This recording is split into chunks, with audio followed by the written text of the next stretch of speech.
2 मिनिटं थांबा, फक्त सुपारी आहे की नाही बघते. हा आहे. नका आणू. गडबड म्हणजे म्हणूनच आता तयारी करते ना. सकाळी ऑफिस वगैरे सगळंच आवरायचं ना. जरा लवकर जा ना. 9 वाजता दुकानं बंद होतील, मग काहीच मिळणार. बरं झालं आल्या तुम्ही.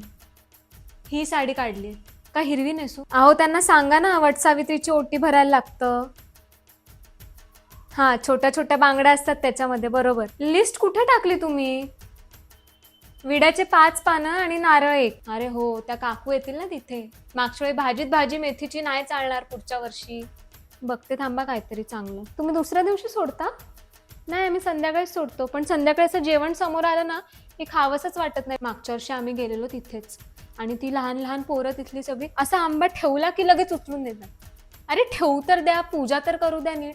ह्या वर्षी तर मी ओरडणार आहे सरळ. येऊ नका पूजा होई तोपर्यंत इथे. तेच आमच्या पण भांडेवाल्या मावशींचं तेच. उद्या मला पूजा करायला जायचंय तर मी सकाळी लवकर नाही येणार. म्हटलं जाऊ दे, आम्हाला हाफ डे नाही मिळत आहे, तुम्ही तरी घ्या सुट्टी. ती नवीन आहे ना गं, मला विचारत होती 5 सवाष्णी आता कुठे. म्हटलं अगं 2घी जणी आम्ही झालो, 3घी जणी असतील तिथे कोणीतरी, होऊन जाईल तिकडे मॅनेज. अहो मला काय माहिती तुम्ही एवढा लवकर याल. मी आता तुम्हालाच फोन करणार होते, कापसाचे वस्त्र राहिले म्हणून. लागतील म्हणजे पूजेला लागणार नाही.